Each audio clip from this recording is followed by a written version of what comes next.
Hello there folks, my name is Spoonks and I saw Novocaine. It was alright. Now, I was interested in this movie. I wasn't hyped over the moon about it, but the concept and the trailers looked interesting enough, and it definitely did have potential, and some of the jokes shown and certainly the action really intrigued me. It looked like a good enough time at the movies and I was willing to give it enough a chance.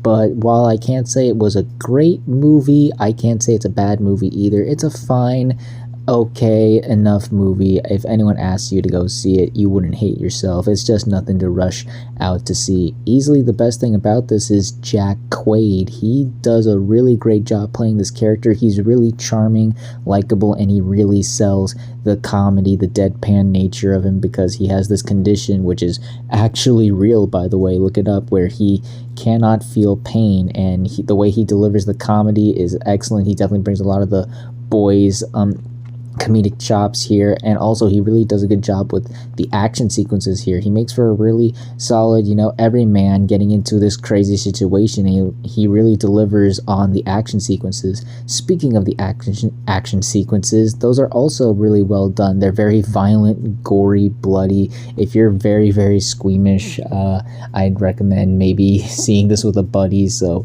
you can have someone be there with you, because it can get very gory, very bloody and graphic, but the action scenes I thought were really well handled. They got very creative, very fun, very well put together, and was definitely some of the highlights of the film. And occasionally there is a good joke thrown here and there. I laughed a couple times throughout it, again from Jack Quaid, but also his friend played by Ned from the Spider-Man movies, the Marvel Spider-Man movies recently.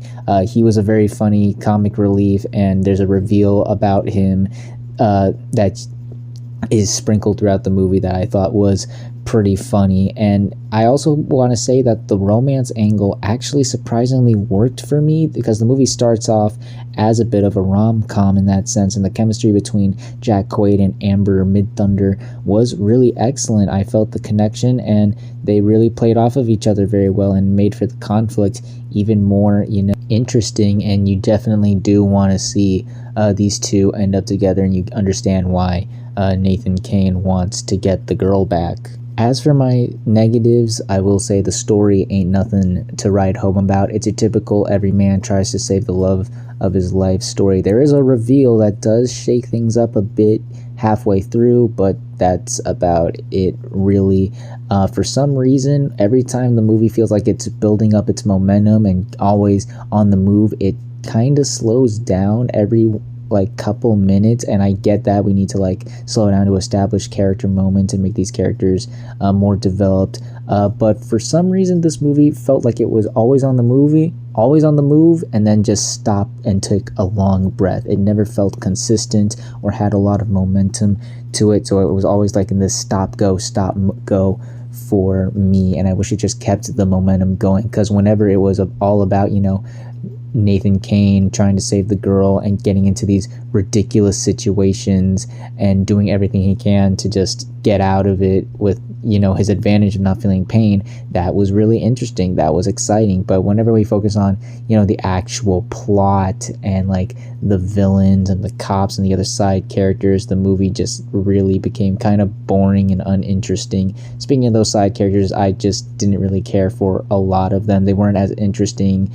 as some of the select characters I mentioned before. I really wish I enjoyed them more, because a lot of them seem to be having fun. Ray Nicholson plays the villain, and he is having a blast, but I don't think his character was written all that well. He's doing everything he can to make the villain intimidating and threatening, and he can be, but outside of that, there's not much to the character, unfortunately, which is a shame, because I really liked his performance here. His character was just weak. And then you got these cops, and I didn't find them to be really interesting. They're the typical detectives, cops who are trying to find out what's really going on with this case. They think someone is in on something, or something more is going on. It's those types of characters, really. The movie is also not that funny. Again, I laughed. There were a lot of good jokes here, but nothing made me laugh out loud or consistently. Like The Day the Earth Blew Up or Mickey 17. I thought those movies handled their comedy a lot better, and their jokes were just so much funnier. Here, a lot of the comedy just felt a bit forced and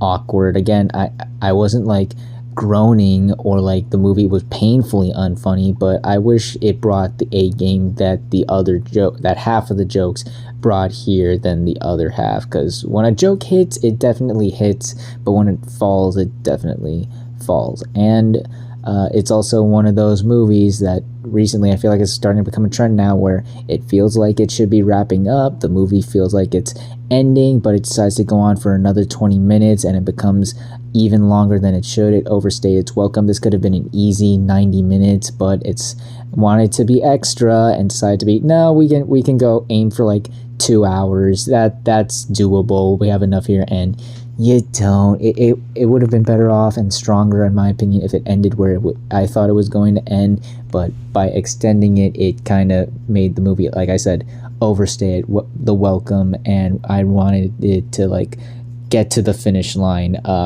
right away, if you know what I mean. So overall, Novocaine was fine. You know, not terrible, but not great either. It's got good stuff in it. I think Jack Quaid definitely steals the show here. I liked some of the characters. I liked some of the comedy. The action was great, and even the romance was well done. It's just everything else. When it's not focusing on those things, the movie tends to be really boring and slow.